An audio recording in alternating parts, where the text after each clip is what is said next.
నమస్తే, welcome to ANA news. Bharadwaj గారు, ఈ మధ్య రాజ్యసభలో కమల్ హాసన్ మాట్లాడిన తర్వాత ఆయన అనేక భాషల్లో కలిపి మాట్లాడిన తర్వాత ఇక్కడ టీవీ5లో సాంబశివరావు గారు యాంకర్ ఆయన మాట్లాడుతూ కమల్ హాసన్ మీద చాలా తీవ్రంగా వేసుకోవాలి. అసలు ఏంటి దీని నేపథ్యం ఏంటి? ఎందుకు ఆయన వచ్చేవాడు? ఆయన అర్థం చేసుకోలేదా? కమల్ హాసన్ ఈయనకు అర్థమయ్యేటట్టు మాట్లాడలేదా? ఏంటి విషయం? అంటే ఇటీవల కాలంలో చెన్నైలో ఒక కార్యక్రమం జరిగింది. వైఎస్ బ్రదర్ ఒక ఆయన ఉన్నాడు, రాజశేఖర రెడ్డి గారి బ్రదరు జార్జి రెడ్డి. ఆయన మనవడి వివాహం జరిగింది. వివాహానికి జగన్మోహన్ రెడ్డి గారు వెళ్ళారు. జగన్మోహన్ రెడ్డి గారు, వైఎస్ విజయలక్ష్మి గారు వీళ్ళందరూ వెళ్ళారు ఆ పెళ్లికి. అవినాష్ రెడ్డి వీళ్ళందరూ ఉన్నారు. అయితే ఆ వివాహానికి తమిళనాడు రాజకీయ నాయకులు, సినిమా నటులు అందరూ హాజరయ్యారు. స్టాలిన్ వచ్చాడు ఆ పెళ్లికి, అలాగే విజయ్ వచ్చాడు. వీళ్ళందరినీ కలిశారు జగన్మోహన్ రెడ్డి. వీళ్ళందరితోనూ మాట్లాడాడు. అలాగే సినిమా హీరోలు కూడా వచ్చారు, కార్తీక్, సూర్య వీళ్ళందరూ వచ్చారు. వాళ్ళందరితోనూ కలిశాడు. ఆ క్రమంలోనే కమల్ హాసన్ ఇంటికి వెళ్ళాడు అనేది కూడా ఒక వార్త నడిచింది. దానికి సంబంధించినటువంటి ధృవీకరణలు లేవు, కానీ వెళ్ళాడు, ఆయనతో మాట్లాడాడు అనేది ఒక వార్త నడిచింది బయట. ఈ క్రమంలోనే కమల్ హాసన్ రాజ్యసభలో మాట్లాడాడు. ఆయన మాట్లాడింది ఏంటంటే, ఈ దేశంలో రాజ్యాంగం అమలుకు నోచుకోవడం లేదు, రాజ్యాంగం అమలుకు నోచుకోకపోవడం వల్ల అనేక మంది ప్రజలు రకరకాల ఇబ్బందులకు గురవుతున్నారు. వాళ్ళ కష్టాలు ప్రభుత్వం కళ్ళకు కనిపించడం లేదు. ఇదే పరిస్థితి కొనసాగితే, నేను తెలుగులో సినిమా చేశాను, అందులో శ్రీశ్రీ గారి పోయం ఒకటి ఉంది. జగన్నాథ రథచక్రాలు వస్తున్నాయి, భూమార్గం పట్టిస్తాను, భూకంపం పుట్టిస్తాను అని చెప్పాడు. ఆయన చెప్పి ఆ పరిస్థితి అంటే శ్రీశ్రీ గారు ఎందుకు రాశాడు అది? ఆయన ఉద్దేశంలో జగన్నాథం అంటే జనమే, అంటే మేలుకున్న ఊరు దేవుడి విశ్వరూపం లాంటిది అని ఒక నేపథ్యం ఉంది వీడికి. ఆ మేలుకున్న దేశం దేవుడి విశ్వరూపం లాంటిది అనే కాంటెక్స్ట్లో నడిచినటువంటి కవిత. దాన్ని ఆయన అక్కడ ఉదాహరించాడు. దాన్ని వాళ్ళకి వినిపించింది అంటే సాంబశివరావు గారికి వినిపించింది ఏంటంటే, దాంట్లో ఆయన కనెక్ట్ అయిన వ్యవహారాలు. జగన్నాథ రథచక్రం, జగన్నాథ, జగన్ అంటే జగన్మోహన్ రెడ్డి. ప్రతిపదార్థాలు చెప్తారు మనకు చిన్నప్పుడు స్కూల్. అలా జగన్ అనగా జగన్మోహన్ రెడ్డి, నాథ అంటే అతను ఆంధ్ర రాష్ట్రానికి ముఖ్యమంత్రి అయిపోవడం కోసం రథచక్రం అంటే ఆయన కారు అలా వస్తోంది అని, ఆంధ్రప్రదేశ్లో తిరిగి జగన్ రాజ్యం రావాలి అని కమల్ హాసన్ రాజ్యసభలో మాట్లాడాడు అంటాడు.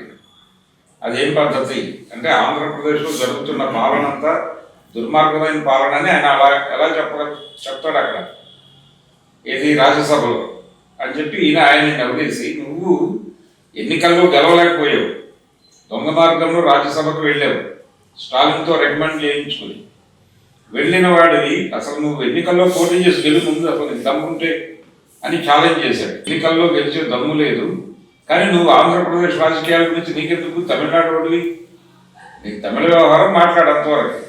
ఆంధ్రప్రదేశ్లో ప్రభుత్వాలు మారాలి, అవన్నీ నువ్వు ఎందుకు మాట్లాడుతున్నావు రాజ్యసభలో అని సీరియస్గా నిలదీశాడు. ఆ నిలదీయటానికి ప్రాబ్లం ఏంటంటే, ఈయనకి అసలు ఆ కాంటెక్స్ట్ జీర్ణం కాదు.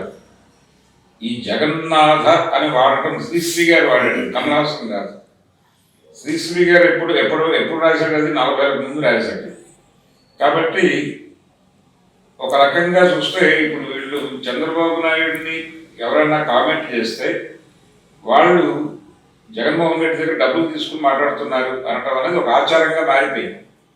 తెలుగుదేశం మీడియా కావచ్చు, సోషల్ మీడియా యాక్టివిస్టులు కావచ్చు, ఇలా నడుస్తున్నటువంటి సందర్భంలో ఇప్పుడు కమల్ హాసన్, శ్రీశ్రీ వాళ్ళిద్దరూ కూడా పేటీఎం బ్యాచ్ అని నిర్ధారించేశారు. ఈ పరిస్థితి అలాంటి ఒక వికృతమైనటువంటి పరిస్థితి ఉంది. శ్రీశ్రీని ఏం తిట్టలేదు కదా, శ్రీశ్రీని ఏం తిట్టలేదు, ఆయనకు అర్థం కాలేదు అంటే అసలు శ్రీశ్రీ పోయమనే విషయం కూడా సాంబశివరావు తెలియదు. తెలియక ఈయన వాంటెడ్గా జగన్మోహన్ రెడ్డి రాజ్యం రావాలంటున్నాడు. జగన్ రథం అంటే జగన్ కారు, అధికారంతో తిరగాలి అక్కడ అక్కడ అక్కడ అమరావతిలో అని కమల్ హాసన్ అనుకుంటున్నాడని ఈయన అనుకున్నాడు. అంతే తప్ప అసలు కాంటెక్స్ట్ ఏమిటి, అసలు అది ఎవరు రాశారు, ఆ రాసిన ఆయన స్పృహలో ఏమిటది, ఇవేవి కూడా ఈయనకి పట్టింపు లేదు. జగన్ అనే పదం ఉంటే పూర్వకు వచ్చేసే పరిస్థితి వచ్చేసింది. ఇప్పుడు ఈ కాంటెక్స్ట్లో మనం ఎలా అర్థం చేసుకోవాలంటే, ఇప్పుడు ఆంధ్రప్రదేశ్లో జగన్ అనే పేరు ఉన్నటువంటి వాళ్ళందరూ 15 రోజుల్లో మీ పేర్లు మార్చేసుకోకపోతే మార్చే విధించబడు శిక్షలన్నిటికీ మీరు బాధ్యులవుతారని జీవో ఇచ్చే లెవెల్కి. అంటే ఒక ఆంధ్రప్రదేశ్ మొత్తం దేశంలో అంటే జగన్నాథ టెంపుల్ కూడా ఉంది. జగన్నాథ టెంపుల్ దైవం పేరు కూడా మారిస్తే మంచిదే, కాకపోతే అది అక్కడ ఉంది, ఒరిస్సాలో ఉంది. కాబట్టి అంటే శ్రీశ్రీ గారు ఎందుకు కోట్ చేశాడు అది, ఈయన ఉత్తరాంధ్ర వాడు విజయనగరం వాడు కాబట్టి ఆయనకి అది గొప్ప ఉత్సవం. జనసందోహం విపరీతంగా పాల్గొన్న రథాన్ని లాగేటువంటి ఆ ఉత్సవం ఈయన స్ఫురణలో ఉండి దాన్ని కోట్ చేశాడు. దాన్ని కోట్ చేయటం ఈ కాంట్రాక్ట్స్ ఏమీ ఈయనకి సంబంధం లేదు. అక్కడ జగన్ ఉందా లేదా అదొకటే ఈయన ప్రమేయం. కాబట్టి ఇప్పుడు ఆంధ్రప్రదేశ్లో జగన్ అనేటువంటి పేరు నిషేధానికి గురయ్యే పరిస్థితి కనిపిస్తుంది. జగన్ అనే పేరు కలిగిన వాళ్ళందరూ ఇమీడియట్గా పేర్లు మార్చుకోవడం మంచిది. అలాగే పూరి జగన్నాథుడు ఆయన పేరు కూడా మార్చాలి. కనీసం అక్కడ మార్చకపోయినా ఆంధ్రప్రదేశ్లో దాన్ని ఈ పేరుతో వ్యవహరించాల్సి ఉంటుంది అనైనా దేవాలయం వాళ్ళు ఒక సర్క్యులర్ రిలీజ్ చేయాల్సినటువంటి పరిస్థితి.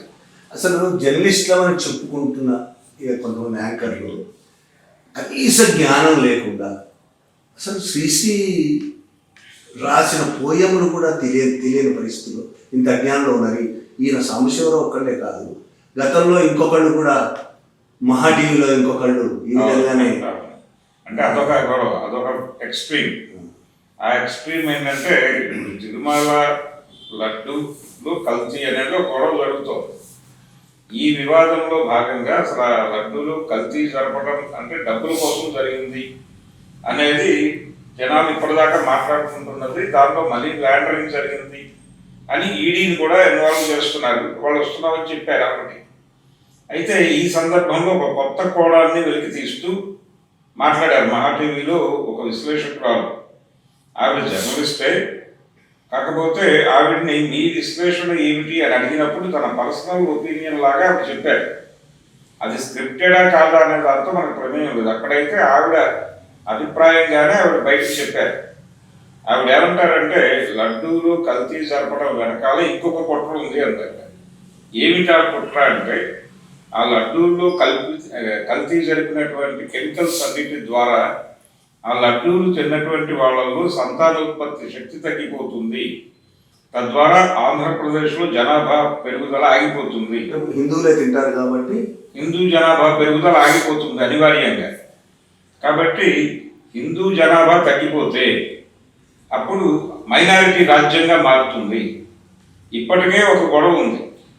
ఏది కామన్ సివిల్ కోడ్ కాకుండా పర్సనల్ లాస్ ఉండటం వలన ముస్లింలు వాళ్ళు బహుభార్యాత్వం, ఎక్కువ మందిని పెళ్లి చేసుకుంటున్నారు, ఎక్కువ మంది పిల్లలు కంటున్నారు. ఈ కుటుంబ నియంత్రణ నిబంధనలు ఇవేవి వాళ్ళకు ప్రమేయం లేదు. కాబట్టి వాళ్ళు పిల్లల్ని కనేస్తున్నారు. ఆ జనాభా విపరీతంగా పెరిగిపోతుంది. తద్వారా ఈ దేశం ఏ క్షణమైనా ముస్లిం దేశంగా మారిపోయే ప్రమాదం ఉంది అని ఒక నేరేటివ్ని ఆల్రెడీ భారతీయ జనతా పార్టీ, సంఘ్ పరివారు వాళ్ళు విస్తృతంగా ప్రజల మనసుల్లో తీసుకెళ్ళిపోయారు. ఇది జరుగుతుండగా ఇప్పుడు వీళ్ళకి అడ్వాంటేజ్ ఏంటి, జగన్మోహన్ రెడ్డి మీద ఈ లడ్డు పట్టుకుని ఎందుకు దాడి చేస్తున్నారు వీళ్ళంటే వీళ్ళకున్న వెసులుబాటు. జగన్మోహన్ రెడ్డి క్రైస్తవ మతాన్ని కాబట్టి ఇతన్ని ఈ లెవెల్లో టార్గెట్ చేసి కొట్టేస్తే ఈ కొట్టేసే క్రమంలో వాళ్ళు కాన్స్టిట్యూషన్ వైలేషన్ కూడా పాల్పడుతున్నారు. ఏ రాజ్యాంగం మీరైతే ప్రమాణం చేసి చంద్రబాబు నాయుడు గారు కానీ పవన్ కళ్యాణ్ కానీ పదవిలోకి వచ్చారో ఆ రాజ్యాంగంలో లౌకిక తత్వం అనేది ఉంది. లౌకిక తత్వం అనేది రాజ్యాంగం ప్రతిపాదించిన రోజు లేదు, కానీ 42వ రాజ్యాంగ సవరణ ద్వారా లౌకికవాదాన్ని తీసుకొచ్చారు. దానిలోకి తీసుకొచ్చిన ఆ లౌకికవాదానికి వ్యతిరేకంగా వీళ్ళందరూ బిహేవ్ చేయటం మాత్రమే కాదు, ఈ మొత్తం లడ్డూ వ్యవహారం వెనకాల అంతరార్థం ఏంటంటే ఈ దేశంలో నిర్ణయాత్మకమైనటువంటి అధికార పదవుల్లోకి హిందువులు మాత్రమే ఉండవలెను. ఎట్టి పరిస్థితుల్లోనూ మీరు ఒక క్రైస్తవున్నో, ఒక ముస్లింనో, లేకపోతే మరొక మైనారిటీ మతస్థున్నో పెడితే వాళ్ళు వాంటెడ్గా హిందూ మతాన్ని చంపేయడం కోసం ఏదో ప్రోగ్రాం చేస్తారు. కాబట్టి హిందువులకే అధికారం అనే విషయాన్ని ప్రతిపాదించడం అనే కుట్ర ఈ టోటల్ లడ్డు వ్యవహారం వెనకాల ఉంది. అందుకని దాన్ని ప్రజల మనసులోకి తీసుకెళ్లడం కోసం ఆవిడ ఈ లడ్డూలు తిన్నటువంటి వాళ్ళందరూ సంతానోత్పత్తి చేసేటువంటి శక్తి హీనులు అవుతారు, తద్వారా జనాభా పెరుగుదల ఆగిపోయింది. దానికి ఏదైనా స్టాటిస్టికల్ డేటా ఉండాలి కదా. 5 సంవత్సరాల్లో సంభవించినటువంటి జననాలు, అందులో ఏ మతం వారు ఎంతమంది పిల్లల్ని కన్నారు, ఈ డేటా ఏమీ లేదు. ఈ డేటాతో సహా వచ్చినా వస్తారు, ఆశ్చర్యం లేదు. తర్వాత ఈ లడ్డూలో కల్తీ జరిగింది అనే 5 సంవత్సరాలు వాంటెడ్గా కల్తీ జరిగినప్పుడు చాలామంది అనారోగ్యాల పాలు అయి ఉండాలి ఆ లడ్డూలు తిన్నవాడు. ఇప్పుడు కరోనా టైంలో వ్యాక్సిన్ వేసుకున్నటువంటి వాళ్ళు అనారోగ్యం పాలు అవుతారు అని కొంతమంది డాక్టర్లు ఆ రోజు నుంచి మాట్లాడారు. అది నిజం అని ప్రూవ్ అయింది. తర్వాత ఏది చాలామంది వాళ్ళ లోపల అనేక ఇతర సమస్యలు రావడం వలన చాలామంది కరోనా వ్యాక్సిన్ పర్టికులర్గా అది డోసు పెంచి వేసుకున్నారు. కొంతమంది బూస్టర్ ఆ డోసు వేసుకున్న వాళ్ళలో చాలామంది ఈ వ్యాయామ కేంద్రాల్లో పడి మరణించటం అనేది నిర్ధారణ అయిపోయింది. ఇలాంటి నిర్ధారణలు లడ్డూ తిన్న వాళ్ళలో ఉన్నాయా? వ్యాక్సిన్ ఏమో గవర్నమెంట్ పంపిణీ చేసి జనాల జీవితాలతో ఆటలాడుకుంది, కేంద్ర ప్రభుత్వము రాష్ట్ర ప్రభుత్వాలు అన్నీ కలిసి. దాని గురించి ఎవరు మాట్లాడరు. లడ్డూలో కల్తీ వలన చాలామంది సర్వనాశనం అయిపోయారని మాట్లాడతారు. దానికి ప్రూఫ్ ఏంటి? ఎంతమంది హాస్పిటలైజ్ అయ్యారు లడ్డూలు తిని, ఎంతమంది అనారోగ్యం పాలై ఆసుపత్రి పాలయ్యారు, కరోనా వ్యాక్సిన్ వేయించుకున్న వాళ్ళు చనిపోయిన వాళ్ళు డేటా ఉందట క్లియర్గా. దీనికి డేటా ఉందా? ఇప్పుడు మీరు ఇలా మాట్లాడితే మీరు జగన్ సపోర్టర్ అని ఆరోపణలు చేస్తారు కదా. చేయొచ్చు, తప్పలేదు. సోషల్ మీడియాలో పట్టగాల్చి మీదేయడం అనేది కొంత ప్రోగ్రామ్గానే జరుగుతుంది. మీ మీద కూడా అదే జరుగుతుంది జరిగింది ఆల్రెడీ నేను PTM బ్యాచ్లో ఉన్నాను. ఇప్పుడు జర్నలిస్టులు, ఈ యాంకర్లు ఎవరికి సపోర్ట్ చేయకుండా, ఏ రాజకీయ పార్టీకి మద్దతుగా నిలబడకుండా ఉండాలని ముందు నుంచి అనుకుంటున్నాం. ప్రజలకు మద్దతుగా ఉండాలి అంటే యాక్చువల్గా జర్నలిజం నేర్పేటప్పుడు అంటే కాలేజెస్లో కానివ్వండి, లేకపోతే ఆయా పత్రికలు నడిపినటువంటి శిక్షణాలయాల్లో కానీ ప్రధానంగా మీరు వార్త రాసేటప్పుడు పేపర్ చేయకూడదు అనేది సూత్రం. మీరు దేన్ని కూడా మీ ప్రకటనగా చెప్పకండి.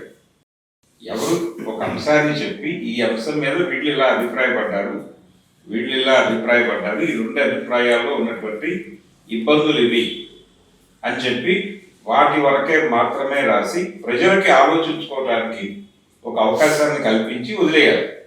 ఇది వార్త నిర్మించేటువంటి పద్ధతి. ఇది జర్నలిజం స్కూల్స్, కాలేజెస్లోనూ ఆ పుస్తకాల్లోనూ ఉన్న విషయం ఇది. అది తప్ప వీళ్ళు ఏం చేస్తున్నారంటే రాజకీయ పార్టీ కార్యాలయాలుగా మారిపోయినాయి. మీడియా ఆఫీసులు రాజకీయ పార్టీల కార్యాలయాలుగా మారిపోయి ఈ న్యూస్ ప్రెజెంటర్లు, యాంకర్లు, జర్నలిస్టులు అందరూ కూడా ఆయా పార్టీల కార్యకర్తలు గాను, నాయకులు గాను మారిపోయారు. సో వీళ్ళు చాలా అగ్రెసివ్గా మాట్లాడుతున్నారు.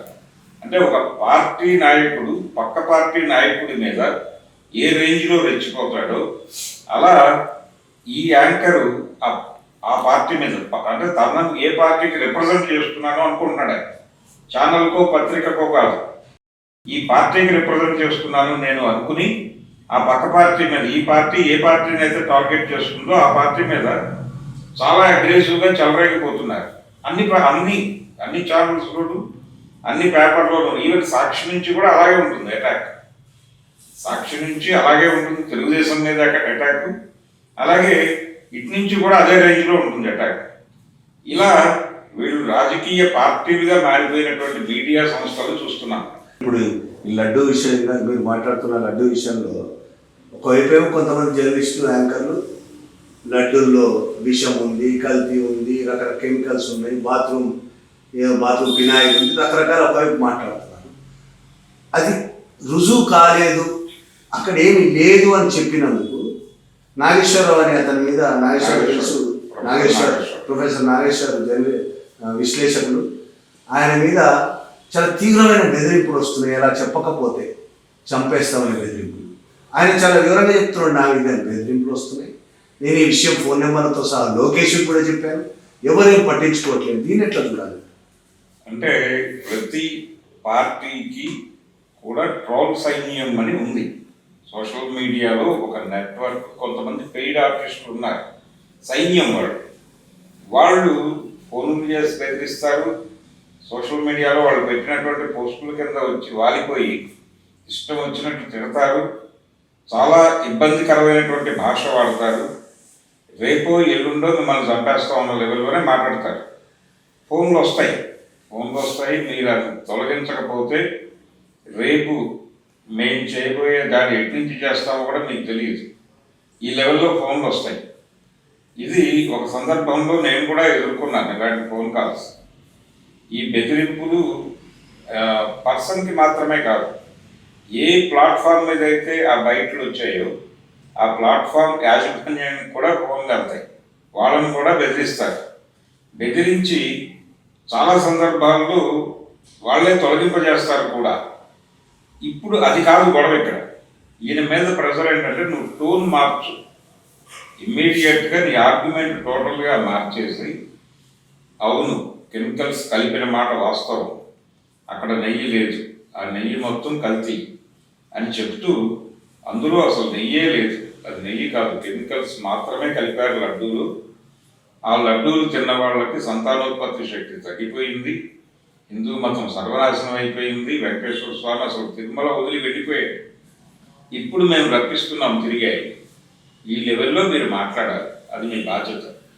మాట్లాడకపోతే ఆ తర్వాత జరిగేటువంటి పరిణామాలకు మేము బాధ్యులం కాదు, ముందస్తుగా చెప్తున్నాం. ఇది వాళ్ళు ఆయన చెప్తుంది, ఇది ధోరణి.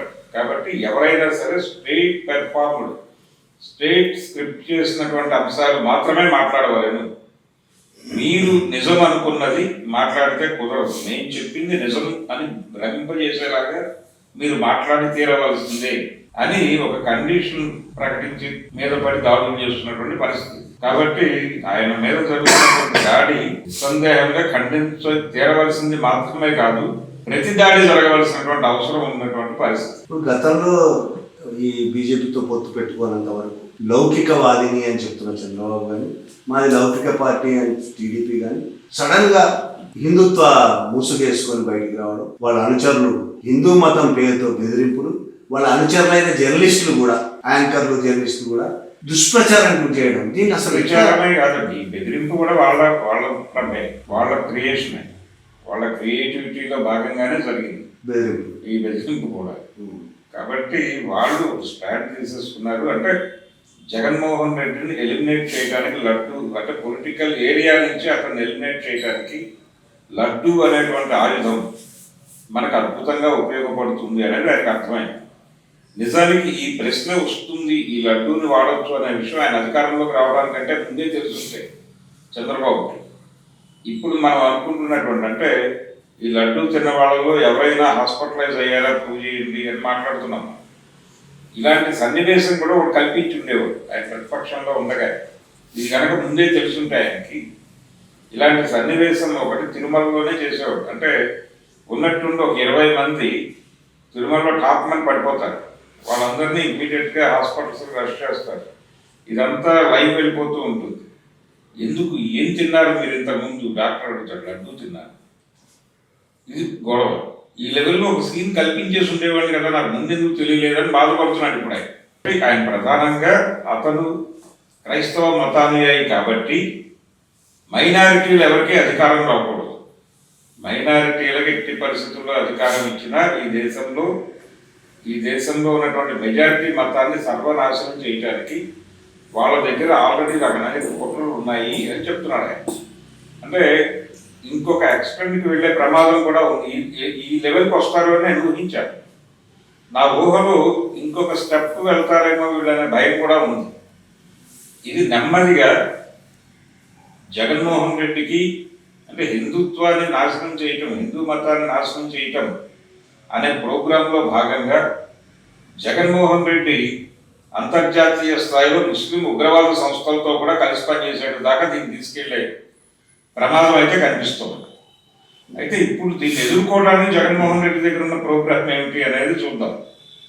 జగన్మోహన్ రెడ్డి గారి పరిస్థితి ఏంటంటే దీన్ని ఎలా ఎదుర్కోవాలి అంటే ఆయన ఖచ్చితంగా కాన్స్టిట్యూషన్ని పట్టుకుని యుద్ధం చేయాలి. వీళ్ళు లడ్డూని పట్టుకుని యుద్ధం చేస్తున్నారు, ఆయన రాజ్యాంగాన్ని పట్టుకుని యుద్ధం చేయాలి. కానీ ఆ మూడ్లో కనిపించట్లేదు. ఆ మూడ్లో కనిపించకుండా ఆయన ఢిల్లీ దేవుడి మీద భారం వేసి కూర్చున్నాడు. చంద్రబాబు ఏం మాట్లాడినా పర్వాలేదు మాట్లాడుకొని, లేకపోతే మహా టీవీ యాంకర్ గారు ఏం మాట్లాడినా పర్వాలేదు మనం వదిలేద్దాం, TV5 సాంబశివరావు గారు ఏం మాట్లాడినా పర్వాలేదు మనం వదిలేద్దాం, మనకి ఢిల్లీ దేవుడు ఉన్నాడు ఆయన చూసుకుంటాడు అనే భరోసాతో ఉన్నాడు తప్ప రాజ్యాంగ స్ఫూర్తికి వ్యతిరేకంగా చంద్రబాబు మాట్లాడుతున్నాడు, పవన్ కళ్యాణ్ మాట్లాడుతున్నాడు, వీళ్ళు ఈ దేశంలో మైనారిటీలకు అధికారం ఇవ్వకూడదు అని నిస్సిగ్గుగా మాట్లాడుతున్నారు, ఇది దుర్మార్గం, ఇది మైనారిటీల మీద జరుగుతున్న దాడి, రాజ్యాంగం మీద జరుగుతున్న దాడి అనే కోణంలో పెద్ద డిబేట్ పెట్టి మైనారిటీలందరినీ ఒక చోటకు తీసుకొచ్చి రాజ్యాంగ పరిరక్షణ అనే పేరుతో జరుపుతూ ఇమ్మీడియట్గా ఆంధ్రప్రదేశ్ ప్రభుత్వాన్ని బర్తరఫ్ చేయాలి. ఎందుకంటే ఇది యాంటీ కాన్స్టిట్యూషనల్ వ్యవహారం కాబట్టి ఆంధ్రప్రదేశ్ ప్రభుత్వాన్ని బర్తరఫ్ చేసి అక్కడ రాష్ట్రపతి పాలన పెట్టాలి అని ఢిల్లీ వెళ్ళి గొడవ మొదలుపెట్టి ఉండాలి. కానీ ఆ కదలికలు అక్కడ కనిపించట్లేదు. ఆ డిమాండ్ చేయడం అంటే బీజేపీని వ్యతిరేకించడం. మన విచిత్రమైన పరిస్థితి అది ఏపీలో. మీరు అన్నట్టు ఆయన ఒక్కడికే దేవుడు కాదు. ఢిల్లీ మోడీ ఈయనకు దేవుడే, చంద్రబాబుకు దేవుడే, పవన్కు దేవుడు.